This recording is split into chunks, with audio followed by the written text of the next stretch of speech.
Welcome to Gaming Tactical Tuesday. My name is Justin Myers. My co-host Drew Swirsky. Drew, say hi to the people. Hi, people. I love it.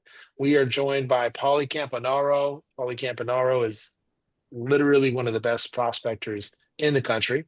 And I was sharing that we got connected through Corey, my business partner. Corey and I met in the office. We were at KW, and we would just talk about prospecting all the time because I had been in ISA previously. I was in Mm. ISA down in Tampa and had sat in that seat for 14 hours. And Corey would be sitting there with his science project script book up in the bullpen, Script making board. calls. And everyone was excited about this. Like he had it up on the science project. And then he came and joined the team, and then we trained. Will Cochran came to us from Austin, Pauly. Yeah. Uh, yep. And so Will's from Austin. He moved down here to Knoxville and trained him on your playbook. This thing works. And Will is an agent. He works for an acquisitions team, like totally launched, like prospecting based. So Paul is joining us. He was sharing his story earlier that he came from Vegas originally, relocated to Austin. He had the opportunity to be a team leader at Keller Williams, right? We are a product of KW, a ton of us here. It's a great company. We got to work directly with Gary and has relaunched his team in 2020. So, Drew, well, I think it's a great place to start. You were saying you've got to start your career. You decided just to play it on hard mode and to start in 2008 and then to jump back Yeah. into production in 2020 because you like economic downturns, apparently. Yeah. I'm a glutton for punishment. Yeah. So, yeah, I started my career in 2008, Las Vegas.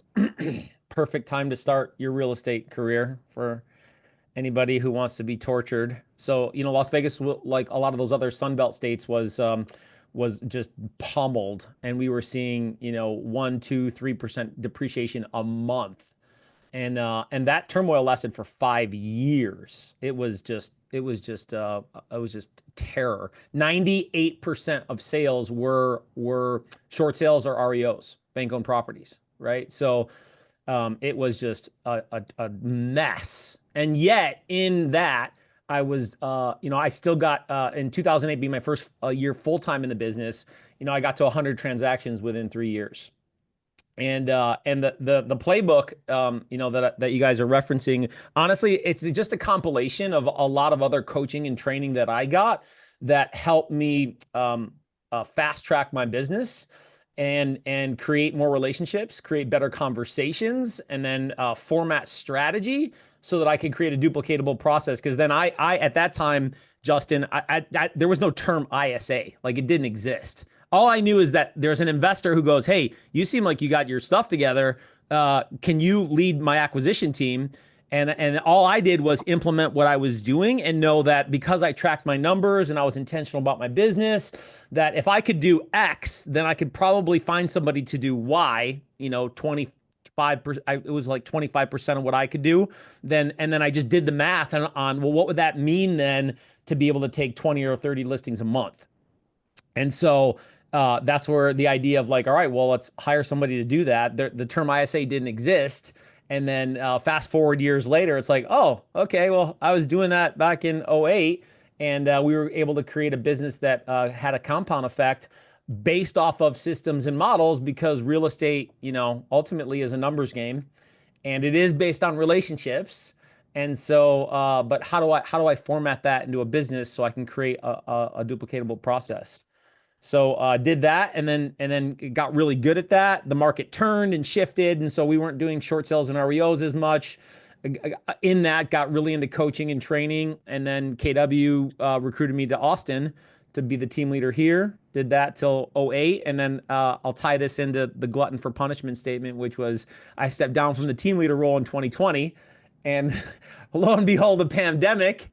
But what was interesting though is that I think the testament to systems and models repeated itself in 2020 because then I went from a team leader role, which was recruiting, right? And so my sphere in Austin was agents, and so I was recruiting agents. So everybody I knew in Austin was in the industry. So when I stepped down, it was stepping down cold again. Like I was brand new in Austin, Texas. I did have a database of people from other states, and that was somewhat helpful, not much. but I was starting cold again. And so from the first 6 months, I think it was like 8 or 9 million I did in the first 6 months from cold, like not having a database here in Austin and just, all right, ready, set, go in the middle summer of 2020. And then, I'm hovering around 30 million right now and with a goal to increase that this year. So I think it's a testament to like the systems and models to be able to create a foundation of a business that is founded in like good principles where you can create a duplicatable business. I love this. Drew is your team leader, Art Humming. Drew is a great team leader, recruiter. When you're hearing systems and models and duplicatable, and I I mean, it's the whole shebang that we try to teach our agents as a TL what to do, and then we come off of that job, and then we flounder for a second, and then we realize we have the formula, right? We were taught the formula, we taught the formula, so that's awesome. Yeah. yeah. Yeah. Well, So I go ahead. go Go ahead, ahead. Paulie. No, no, No, no. no. I Jump was in, just gonna say, like, it's yeah, you gotta corral me, man, or I could just talk. Like, yeah. please. The everybody gets involved with real estate, and they're like, I want to help people, and everybody hears real estate's about relationships, and it's true. We get paid by what we say, who we talk to, how often we stay in touch with them, and that's the soul of the business. But the science of the business is the numbers and the models and systems because every successful business runs off of models and systems. Now we need people to run those models and systems, right? And so the nitty gritty is people really looking in the mirror and going, okay, how do I run my business like a business? I'm looking up because I have my Nevada license plate up here. My Texas license plate says the same thing, prospect. And people always come into the office like, is that your car out there? Because I got a big stop sign on my door that I shut my door and I'm prospecting 8 to 11 because these systems and models of the fundamentals, which is talk to people, and the playbook was rooted in, okay, what are the systems and models to do that, and then what do the conversations look like? Because everybody has a script, oh, by the way, on templated things they say when they're at the open house and somebody walks in and they engage the conversation or they call an internet lead or they begin a conversation with a referral. Like there's a templated way people walk through that. The question is it effective? Is it efficient? And so me packaging the playbook was, okay, what works? Because we all have probably gotten a hold of material and we're like, this is kind of weird. And it was probably written by some writer in an office somewhere for a broker or a training manual nationally somewhere that isn't like boots on ground in the trenches, real conversations, real strategies that actually work. And so that was my intention with the playbook. I love that. Yeah, Rob's in here chatting, asking what's the math. I think there's a lot that we could. So we could do this interactively. There's three ways to get business. We all know this, right? Prospecting, marketing, and networking. So I did drop in the chat here. Drop your location in there. Like there is a system and model to how we do this. Like when we jump on camera on these calls, when we share our location, this is how I build, right? Top of mind awareness in my sphere, reminding them again, hey, I'm in Knoxville, Tennessee. I see y'all tapping in. So I love that you're prospecting based, Paulie. What because you're a very relational guy. Like obviously, like you're sharing, you're giving, I got your playbook, right? Because you're believing giving back. Um, what made you decide to start your career with prospecting rather than marketing or networking? For all Yes. the folks on here that are afraid of the phone. Yeah. Well, the thing is, I didn't have any money. Like, so when a while back, somebody said to me, look, start your business, your business should start prospecting and based, marketing enhanced. And then ultimately you're looking to move to marketing based, prospecting enhanced. And that made sense to me because I didn't have any money. Like I didn't have the budget to go throw $1,000, $2,000 or $3,000 or more towards a marketing budget. And so it was a pretty practical premise to go, okay, what do I do? What do I have to do here? And it was go talk to people. And so it was just a matter of figuring out, okay, well, who am I gonna talk to? Because when I was a team leader, I was also a coach, and I used to coach agents, and you have to be willing to like understand what am I good at, what am I bad at, and what am I willing to get good at? Because I was super motivated. I did not want to go back to the strip, Las Vegas Strip. I got to say that right, because people who are not from Las Vegas, I got to go back to the Las Vegas Strip. I was not a stripper, and I had to go back. I did not want to go back to the strip, and so I was super motivated. I had a 5-year-old, a 3-year-old, and I'm like, look, I need to figure out who I can go talk to, and it made sense for me to go find sellers because I could handle more of them. I could handle 15 or 20 sellers at a time, but I can only handle maybe 5 to 6 or 7 buyers at a time. And so I needed to go learn that language, that conversation. And I just went and found who was doing that at a high level. And I literally shadowed like dozens of agents to hear how they were having conversations, to be able to understand, okay, I need to get out there and learn this new language so that I can get business faster. Because look, everybody hates prospecting initially, like talking to strangers, being rejected, like nobody enjoys that. Okay. And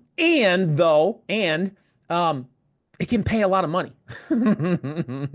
if your mindset's right, which is why I think that regardless of how you prospect, because not everybody has to cold call, and not everybody should not cold call, right? Like I've coached people to stop cold calling and go have conversations elsewhere that are still conversations, because at the end of the day, we get paid by what we say and how often we say it. So who am I talking to?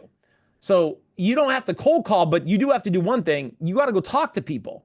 So what does that conversation look like and sound like, and how is it more efficient, and how can you be more effective?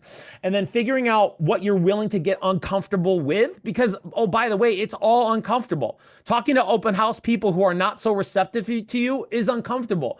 Calling an internet lead who didn't necessarily want you to call them is uncomfortable.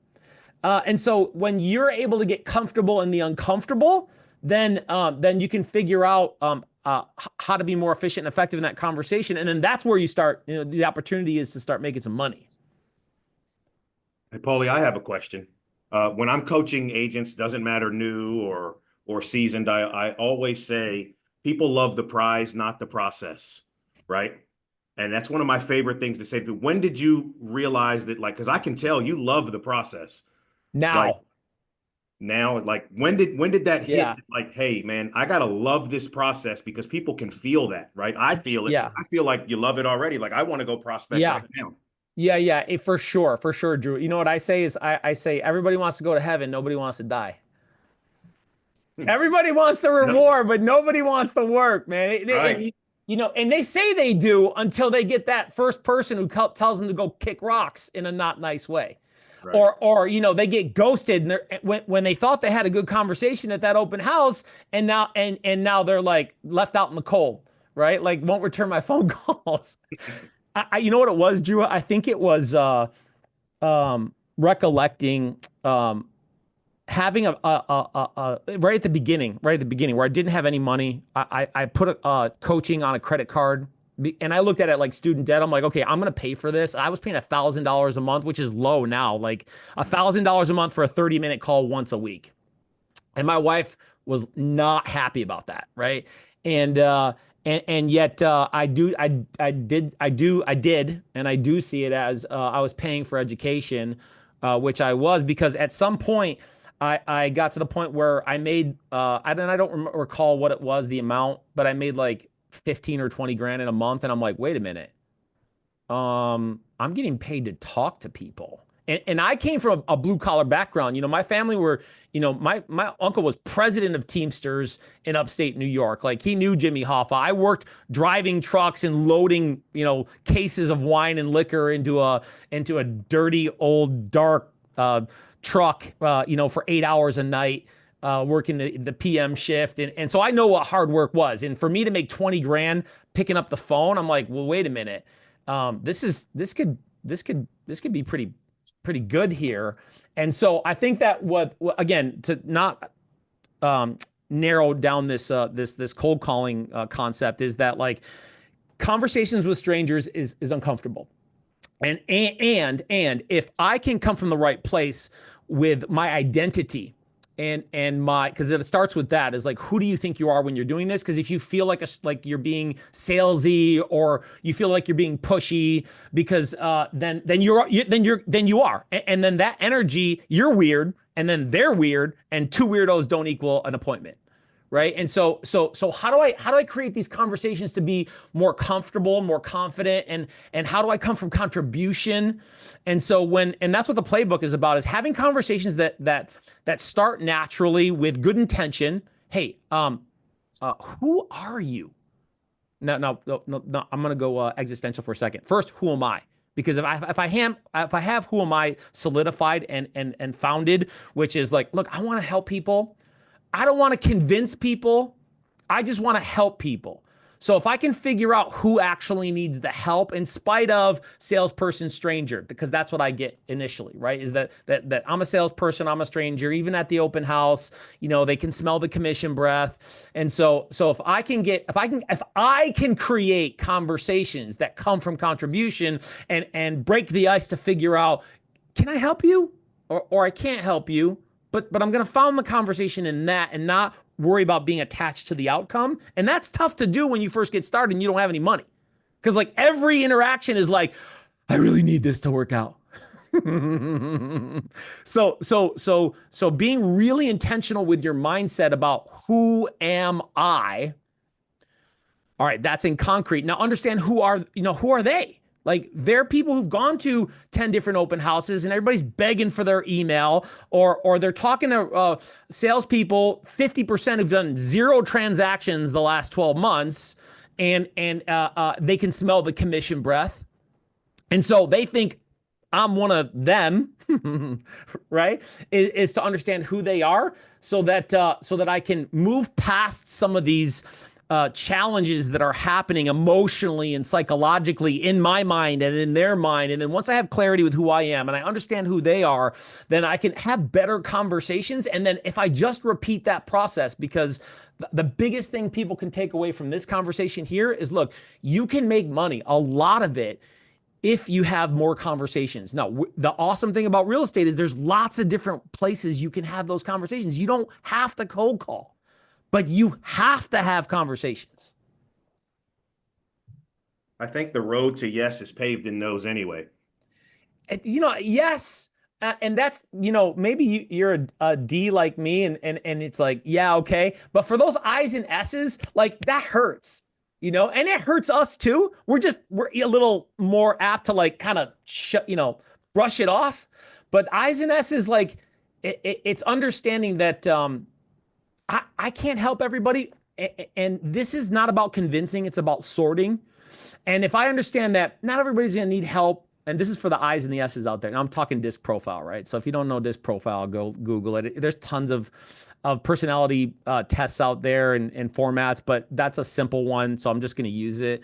Like, I's and S's are more expressive and more amiable, and those two categories. And so it is about the feelsies. So it's a lot harder for them to engage that. And even Drew, like, for them to like own that concept is like, oh, I just need more no's to get to yeses. For us D's and C's, like C's, it makes sense analytically, right? D's, it's like, wow, go, like, make it happen. But for the I's and S's, they're like, no, oh no, that hurts my feelings. And okay, I'm not degrading that, right? I'm just saying, like, okay, well then who am I? Who am I? I'm somebody who wants to help people, and I know that not everybody needs the help or wants the help, and I know that they may have some apprehension with me as a salesperson, and I know that I'm here to help, and I'm here to understand. And rule number 1, I had this on my board, in my last team, I had it up on the wall. Rule number 1, get to know the people. Get to know the people. Like, stop processing people and get to know them in spite of what might be happening in your head on being salesy, or in spite of what may be happening from their end on being resistant, and just get to know them. And then after that, that's where the magic happens. Pauly, can I ask you some questions? Yeah. Okay. I love getting into the science, right? So I'd love to know your math, your money math. I call it the money math, right? Meaning, what is your activity math or your database math that you focus on, or do you, right? You may not, but I'm curious if you do. And then also your pivots, your oh by the ways. What are your natural transitions on when you're talking to the people? You probably have 1, 2, or 3 go-tos that you normally go to. I'd love to understand what those are. So those 2 things, money math and go-tos. Yeah. So when you say money math, are you saying like understanding my numbers? That's right. How many calls to a conversation? How many conversations to an appointment? How many appointments to a closed transaction? Yeah. If So you have that, you may not have that. I do. I don't know them all exactly off the top of my head, but I do analyze all my numbers. I'm a freak like that. And I'm not highly analytic, but I became analytic because I'm like, wait a minute. I want to make at least $500,000 a year. So if that's the case, like how does that happen? Like how does that work? And so I became a numbers freak because the first coaching organization I joined had an analyzer. And so what I did is I took that analyzer and I went to an engineer and I'm like, hey, create a spreadsheet for me that analyzes all of this. And he did. And it was awesome because then I understood that, okay, for me, my contacts to an appointment is 22. Okay. And the Red Book talks a little bit about this, Millionaire Real Estate Agent, is that it's like 50-ish, depending on who you're talking to. So, and oh, by the way, like if you're new and you suck, it could be like 100 to 150. I say that word lovingly. Embrace the suck, because we all suck initially at having conversations. All right. It's something new and we're trying to learn a new language. And for those of you who've never learned a new language, this is really foreign. For people who have spoken another language, like, okay, this makes sense where I'm not going to be so good at it, but I'm just going to keep trying it. Because I remember it being around 50-ish initially, and I was calling expired withdrawals. And my sphere in Vegas, I'm from New York originally, so I didn't really have sphere in Vegas. When I came to Texas, I was team leader. I didn't really have sphere in Texas. So it hung around 50, but I was being very intentional with understanding how do I increase my skill level? Because by tracking my numbers, I could see, okay, how many appointments do I go on that I actually take a contract? Well, initially it was like 40-ish, 40%-ish. National Association of Realtors is like less than that. I don't know what the number is. Ultimately, right now, I'm hanging around 85%, where I know that because I pre-qualify my appointments, I ask a bunch of questions before I head out there, that I'm going to do appointments, and 85% of the time, I'm going to take a contract. Okay. And that it's going to take me 20-ish contacts to get to that appointment. I also track contacts to closing. I don't know the number, though, off the top of my head. But understanding the numbers was really, really important to figure out. Because here's the thing. Some of you guys are playing the game and you don't understand the rules. Now, what I mean is like at an open house, right? Like there was a Harvard law study, business study that said, a Harvard business study that said a number of contacts to an appointment for somebody cold. The number ends up being like around 7. Right. And so I'll ask somebody, I'm like, oh, how'd the open house go? And they go, oh, great. How many leads did you get? Oh, a couple. What happened? Oh, I called them. What happened? Nothing. Well, how many times did you call them? Once. You can't, I mean, you don't know the rules of the game for you to be able to play the game. And so once you understand numbers, and that's where, look, you're going to have to, if you want a business that's going to pay you, I hate saying this, but I'm going to say it, easily $100,000. I mean, you could easily make $100,000 if you just got your crap straight and understand what's my strategy, what are my numbers? Because I'm looking up here. I got my economic model. What are my numbers? Okay, what are the number? What big number do I want? My GCI, and then what are those numbers that are going to lead to that number? Appointment set, contacts, conversion ratios. Ultimately, my big domino, which is how many appointments do I need to set a week? 4. My goal this year is 1 million GCI, right? Well, I have to set. That's my one thing. If I set 4 appointments a week, then failure rate, all that other stuff. If I just set 4 appointments a week, then 1 million GCI can happen. And right now, I'm tracking that. Pauly, important question for people listening right now. How many weeks are you actually working? Right. So is it 52 weeks when you do your 4? Is it 40 weeks when you do your 4? Like that's 42. Okay. It's an important number, right? Because that takes into consideration time off, all that kind of stuff. Yeah. Cool. Yeah. And also be careful that you don't account for taking listings that will close all the way through December. So you got, when you're figuring out your numbers, like I only account to November, the second week in November, because if you count every single month, then you're going to come up short. So this is another element, without getting all into nitty gritty into the details here, is like knowing your numbers and knowing how to formulate your numbers, because ultimately, if you Pauly, don't know where you're going, you're not going to get there. another question. What's your average commission in your market? My average commission is hanging around 15,000. Okay. For me So, personally, that's yeah. Okay, so you're probably around 60 transactions, somewhere around there. Like, what's your Oh. what's your target? What's your target goal? Yeah, I have to take 75 contracts this year. Take 75 contracts to be able to close, I think it's 59, 57. I had 56. I had 56 was your number. Like, I'm looking at it, it's 57. Yeah. yeah. Yeah, so you're there. I just backed into his number, right? Like I understood he's probably like a 2-to-1 for every 2 appointments he goes on. It's going to be 1 closed transaction, somewhere around there. So just, I love to simplify the math for people. It's like, okay, great. 4 appointments a week, right? Times 42. I think that's 168 divided by 2 is 56, right? So you start, like, once you understand the math, you're like, I could make whatever I want to make. I just have to commit to the appointment number. Well, I think what's exciting is that if you're, no, that's for $1 million GCI, right? If you want to do 250 or 500, that number, that is actually closer than you think it is. The question is like, it's not a question of like, can it happen? The question is like, will you do it?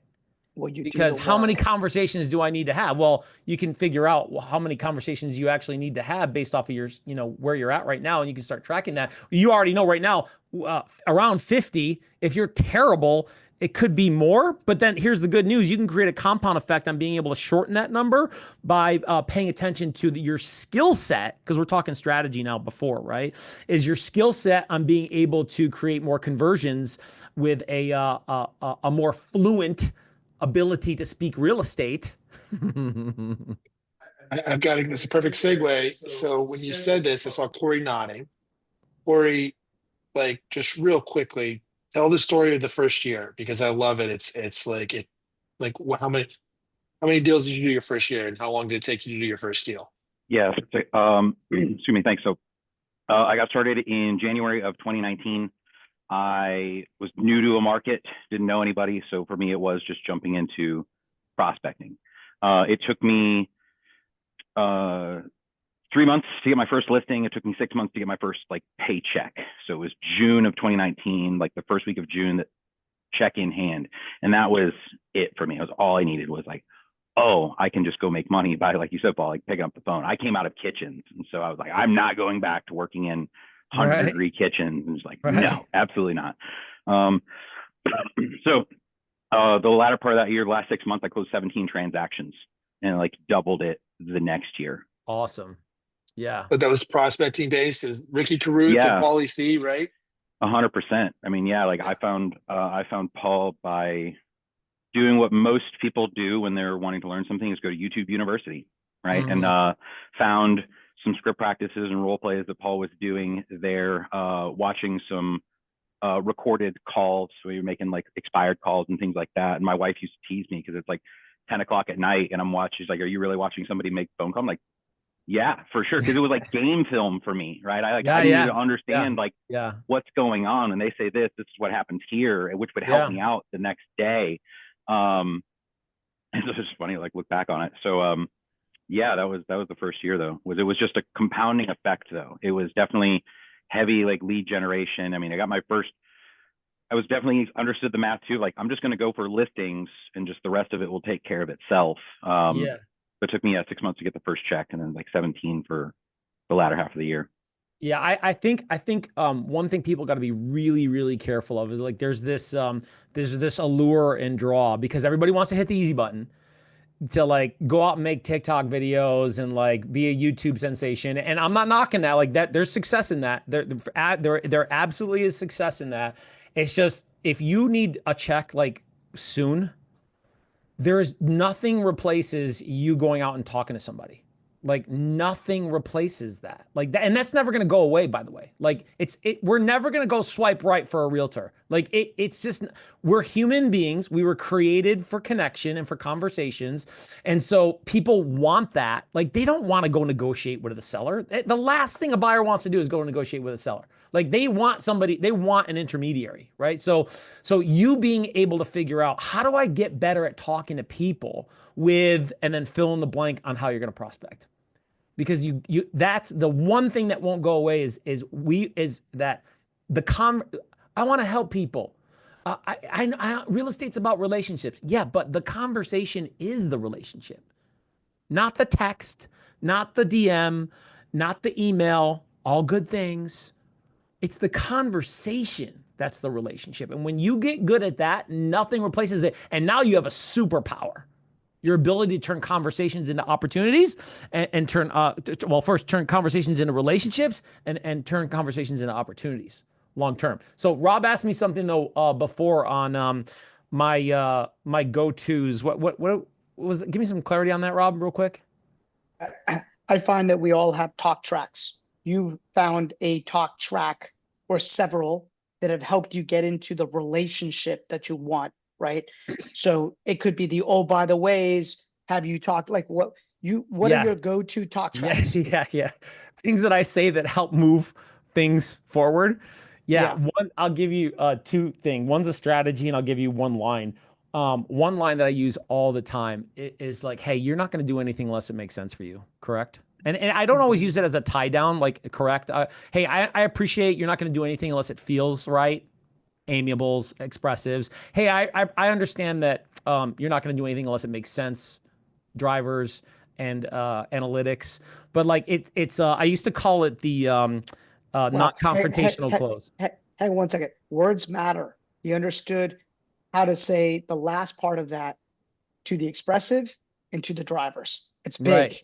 Yeah, That's I appreciate you're not going to do anything unless it feels right and you feel like you're in the right relationship. I appreciate you're not going to do anything unless it feels right. And then for D's and C's, it would be, I understand, I respect. You're not going to do anything unless it makes sense.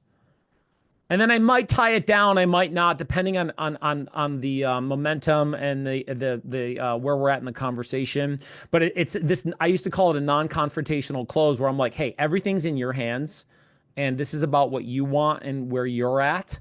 And when I did tie it down, or when I do tie it down, it gets 100% response. They go, yeah, is that right? And they go, yeah, that's right. And so that line is really, really good. Then I'll tie this to the strategy I'll give you, which is there needs to be 100% clarity around value for the appointment. Because why would somebody go meet you? A lot of you guys like say things and you're like, oh, let's meet and I can provide value and I have some information. You say what, but you don't say why. Or you don't clearly tie value to the appointment.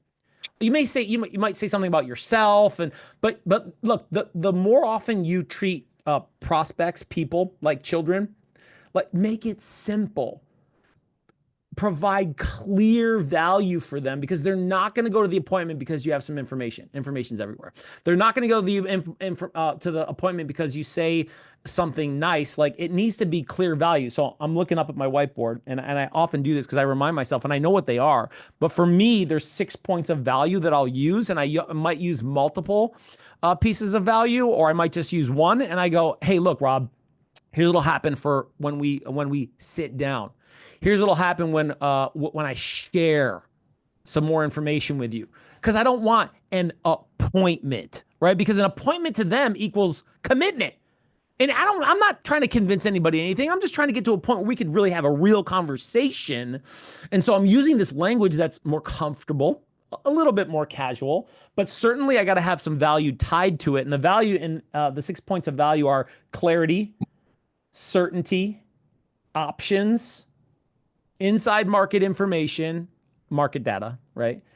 In Texas, we don't publish sold data, so that's even better for us. Timing, and then how to win. So it might sound like this. Oh, hey, Rob, I appreciate, you're not going to do anything unless it makes sense for you. And so here's what'll happen. When we sit down, you'll have 100% clarity around your options. And most importantly, timing, because I know that you said you weren't going to do anything until you were ready.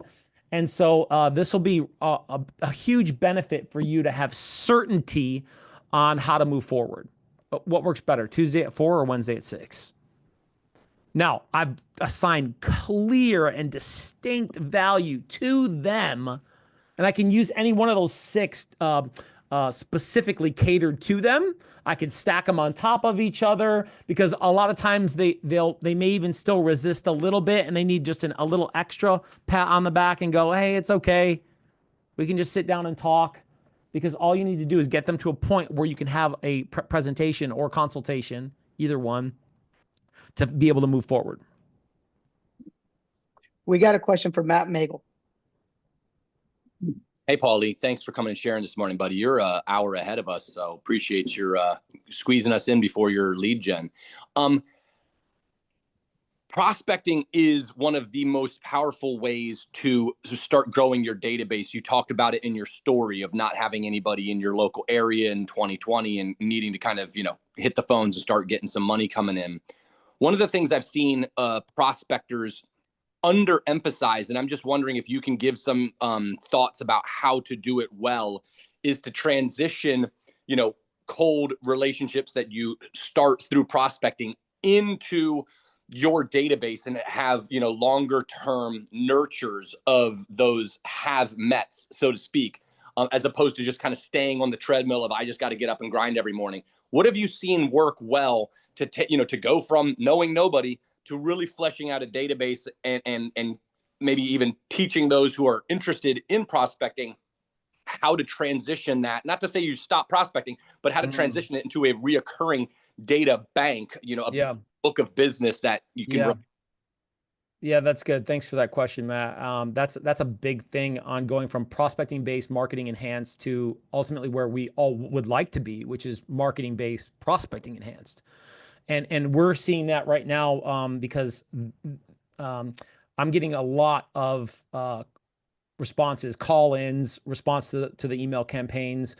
First, it starts with target. Like, who's my target? Now, we focus very heavily on absentee homeowners.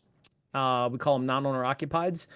And I'll tell you, I dumped tens of thousands of non-owner occupieds into a seller report. I use YLOPO seller report, and it's pretty cost effective. I like what Fellow's doing too. Fellow's got a really good platform for being able to provide seller reports.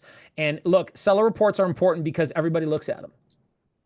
It's Zillow basically, right? So why not have your own Zillow and have people looking at values, and then you just have to play the numbers game on who's really interested. So number one, start with a target. Like, who am I going after here? And like a good table that stands on at least 3 legs, like 4 targets, I think, are important in my mind as far as real estate philosophical strategy here, to know, okay, sphere for sure, people I know. And then for me, it was absentee homeowners, equity homeowners, people who've owned the property a long period of time and they're more apt to have equity. And then expireds, withdrawals, FSBOs. I lump those all into one category. And so having a clarity on my target then gives me an understanding of how I'm going to attack them and have conversations with them and nurture those groups.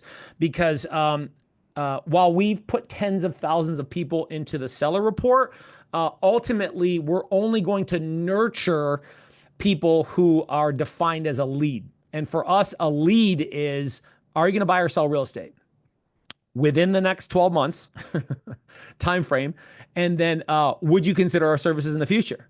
So we have tens of thousands of people floating around our seller reports, but I'm not going to nurture everybody. I can't, right? And I don't want to, and they don't want me to. So who do I focus on? I only focus on people that have made a declaration that they're going to buy or sell real estate within the next year. I'm shooting for appointments with people who are 90 days or less.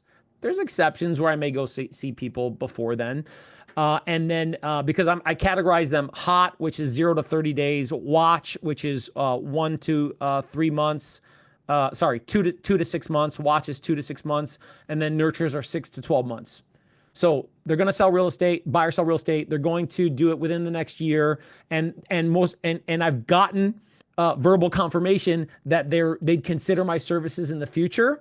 And so those are the people that I focus on. And if you have more than 100 of those, you might not be vetting that list as often as you should, or you may not have clear criteria on who you should be nurturing, because you shouldn't just follow up on everybody and anybody.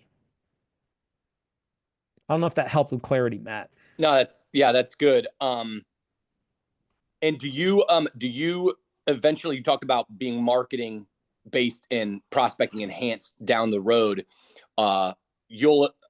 Do you have a vision for what that kind of looks like maybe in 5 years or whatever? What a perfect world, kind of how that? Yeah. So for me, because I believe in cost efficiency and not blowing a lot of money, and trust me, I've blown a lot of money in a lot of places, in probably every single place you can think of. And for me, marketing based would be marketing to my database as the most cost effective. So I focus, and I love absentee homeowners because they want to talk about real estate. Like, they're playing Monopoly. Right now, it's like any other group. There's a high level, there's a certain percentage of them that hate you when you reach out, and there's a bigger percentage that are indifferent, and then there's another percentage that are actually very interested in what you're talking about. And that little percentage is very, very profitable. And so we're building a absentee homeowner database over the years that ultimately I'm doing a fair amount of prospecting right now, but that I see us being able to market to that database of non-owner occupieds, people that we've been having conversations with over a longer period of time, people that we do business with, and then prospecting would be my touch system to reach out and go, hey, what's going on? How are you doing? You want to buy something again? Hey, how that's portfolio going? Like, that would be the way that I see that kind of formulating. That's great. Thanks, Pauly. Appreciate you. Well, that's fantastic. So we're coming up on 9:13. I know we had you till 9:15. If you need to jump off, I know Drew and I stay for the after party. Anyone's got questions or yeah, I'd be happy to answer any questions. Or that's probably the best part. I know. What questions? We got the group chat here. Like, what questions do you have about Pauly? First of all, how can we find the playbook? We've mentioned it a bunch of different times. Is there a link? Can we drop it in the chat? Is there? Yeah. So you can email me therealsalestalk@gmail.com. Therealsalestalk. It's free for now, so get it. Because finally this year, I'm by the end of the year, I'm going to package all this and do a platform where people can tap into. Here for me, here's my niche. My niche is the playbook is strategy, mindset, and skills. So all the numbers, the business planning, the mindset. We talked a little bit about that. And then the conversations, because we make money by what we say. That's our job. Our job is to ask great questions, ask them well, and listen carefully. And if I do that, and if I repeat that process, I can make a lot of money. But I think that there's a serious lack of opportunity to engage. How do I improve that skill? And so Real Sales Talk is about, how do I improve my conversations with database, with open houses, with internet leads, expired withdrawals, FSBOs, fill in the blank, circle prospecting for an open house, for just listed, just sold, circle prospecting a farm. At the end of the day, no matter where a lead comes from, you got to talk to the lead.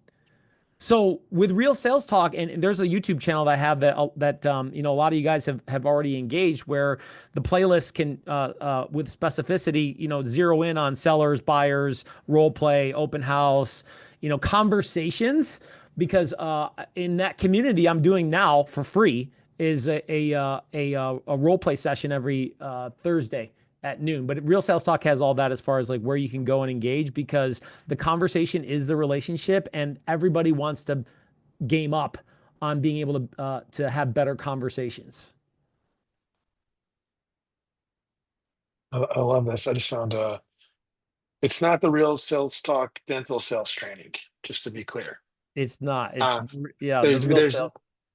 It's deep in the list. No, so it's on YouTube. There's Facebook community, so you can jump in and script practice. Highly recommend it. Corey's got some video he sent us when we were booking this. He's got Owen's about to be 5, and he's strapped to his chest, and Corey's script practicing. I love it. I see Will on here. Yeah, who's got a question for Pauly before we? But what do you want to know? What's your limiting belief? One of my favorite talks we went to. See Rob saying that's our play. It was at family reunion, and the guy was asking who's on the other side of that door. He was a door knocker. And he told some story about knocking on the door, selling for this old lady, getting her to quit smoking. But what I want to share, if you didn't see it in the chat, is 67% of buyers work with the first agent that they talk to. 70% of agents sold 0 homes last year. So like if you don't put yourself out there, like you owe it to your community to show up and have conversations with them because they will work with the first person they talk to. Yeah. Yeah. It goes to show you too that there is no competition. The competition is yourself. Like, are you going to go talk to people? Now, remember, when your identity's straight, then you can come from confidence and be comfortable because I'm not trying to convince people. This is not about convincing. This is about sorting. This is about sorting. Can I help you? Are you open to be helped? Are you considering to be helped? I love this. We have a framework. We call it the 7 levels of freedom. And the level 1 is identity, right? And for everybody as a salesperson, some of it is the identity of like, I have value to add. Because I remember when I was brand new, I was like, you should not be hiring. You should be hiring Drew or Pauly or Rob. Like, I have never done this before. I don't even have a car note, right? I started '05 as a mortgage broker.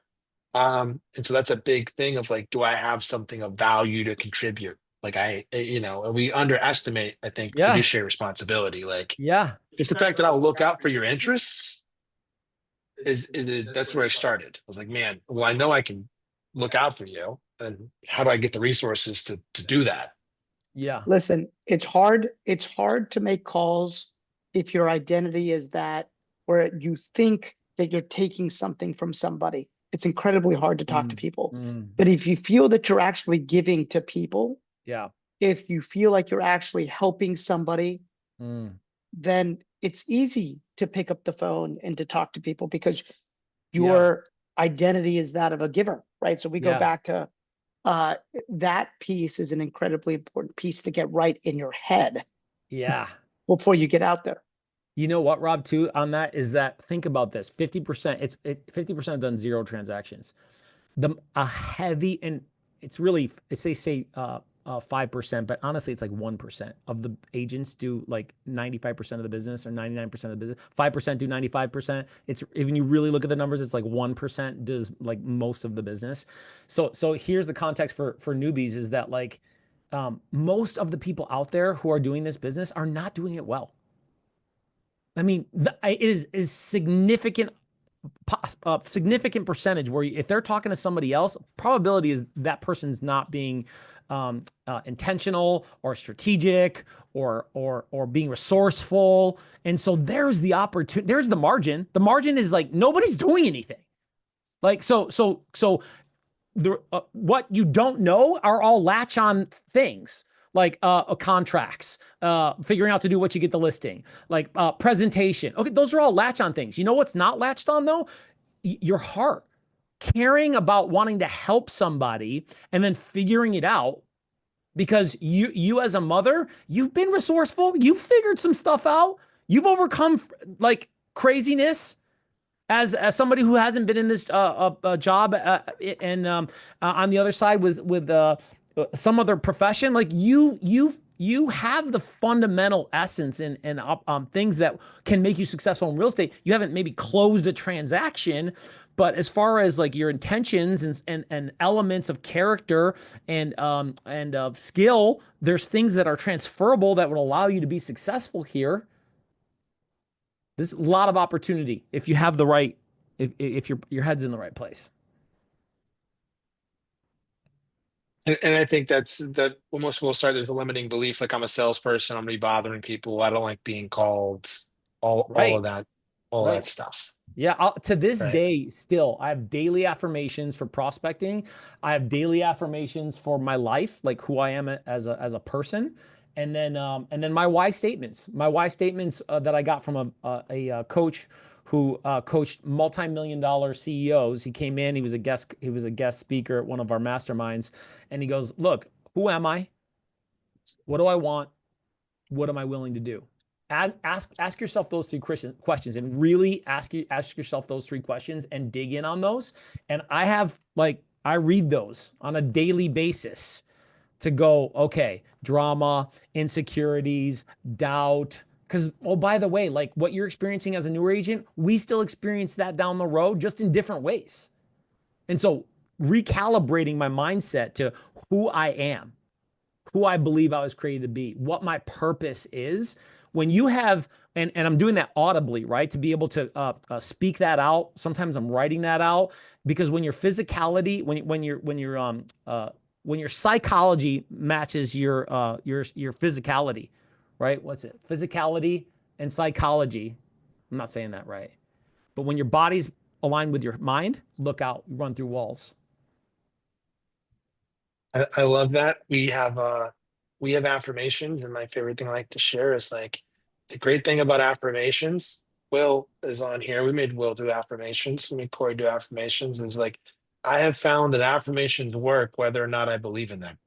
Yeah. Like just the practice of saying affirmations when I started, I was like, if nothing was goofier than the affirmations. If I said the Yeah. affirmations out loud, the call was not anywhere Yeah. near as goofy as what I just did.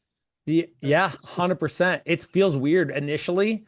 Here's the thing. You're already doing affirmations right now, every single one of you. It's that little voice that says stuff to you, and you're like, so you're already listening to yourself quite a bit. The question is, are you talking to yourself?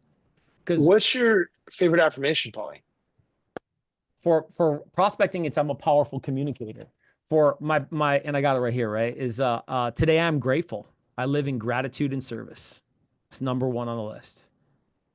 It's hard to be anything else. It's hard to be something negative or something worrisome when I'm being grateful. But when I'm prospecting, it's I'm a powerful communicator. The phone makes me money. My service changes lives. People need my help. I bring value to every call, big or small.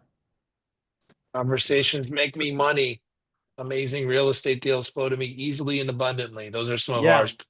Those are some of ours, Pauly. Whether you believe you can or you believe you can't, you're right. Mine is people need my help. They just don't know it yet. Oh, I love it, Drew. I love it. I've got one. Uh, I give everywhere I go, even if it's just a smile, a compliment, or my full attention.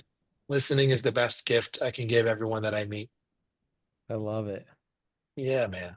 Hey, Pauly, thank you so much for joining us Thanks, today. Paul. Yeah. We appreciate you. Did y'all expect to have a prospecting chat that was filled with this much heart? Right. And if you want to get into the tactics, you want to practice this thing, there is no way to you gotta do it. Jump in on Thursdays at noon. Is it noon Central, Pauly? Noon Central. Yep. Go to Real Sales Talk community, Facebook or YouTube, and you can see everything there. I'm not selling anything. I'm not charging anything. I am going to create a community at some point, but I come from contribution because I know what it did for me and other people who gave to me, and also it sharpens my sword. So I did Power Hour in my market center every single morning as the team leader, 5 days a week, 8 o'clock in the morning. Let me tell you, I did that for 4 years. When I stepped down from team leader, I was like a freaking superhero. Like I was chopping off heads because I was role playing every single day for an hour. And that's how I was able to do closer to 10 million my first 6 months from scratch, from zero in a fresh city. I love that. I love that. That's what a great, hey, I jumped in and I was able to do 10 million in 6 months because I spent 4 years practicing, guys. That practice works. Sharpening the saw really helps when you're going to go cut down the trees. The question is who am I, right? Who am I? Who are you? Oof. You know, we're going to go so existential on a prospecting call. And like therapy, was that just some like sales books? Like what helped you get clear on that, like that identity? Think and Grow Rich was a big one. I've read that book, 3 or 4 times. And also for me, my spirituality, like who I believe I am as somebody who's a soul who contributes and shares and connects with other human beings to serve. What coming from service. Zig Ziglar was a big one. Zig's help enough people get what they want. You'll get everything in life that you want. you know, and having that foundation of like of serving first and really believing that is powerful on putting people first and listening and getting to know the people. Because I come from a dysfunctional, hardcore background where, you know, and I'm from New York, so it's like, you know, there's no feelings, screw every, you know, get yours, all these things that are stereotypical of the Northeast, like I had and had to work through so that I can connect with people and help people, because I do believe that when you help enough people get what they want, and your mindset and strategy is rooted in that, then energy is real. Energy is contagious. People feel that and people know that about you. Did what a great way to end this. Thank you so much. Yeah. We do some affirmations. Corey and I do those. Like I listen, you know, listen for motivation. My service changes lives. Conversations make me money. And these are things like I started doing the bold affirmations. Like when I said them, I was like, well, I do believe those. Like if I listen to people deeply, like they would work with me, Yeah. and I am a good listener and I'm a great Yeah. communicator, and people do need my help. And like those are all things that are not what I thought being a salesperson was when I had this other image of a salesperson. Now I know Yeah. it's just consulting and looking for those people that need you, man. What a gift. Appreciate you, brother. I Yep. know we've probably made you, but I mean everything we said. Like there are people sitting on this call. I see Will, I see Corey, I see me, whose lives have been directly impacted. Our families have been fed as a result of you know you putting this out in the world. So grateful we had you here for Tactical Tuesday. Tactical Tuesday. I Drewski, love you get the that. last word. Yeah, man. Yeah, Paulie, I just hopefully want to see you say in thank the you. audience. What's Yeah. that, Drew? Good catching up with you guys. Yeah. I just wanted to say thanks to Paulie. This was way different than I expected. Prospecting with heart. Yes, brother. Yeah, man. Hey, be excellent today. All right. Thank you guys. Good to see you, Corey. Good to see you, Justin. Thank you so much, guys.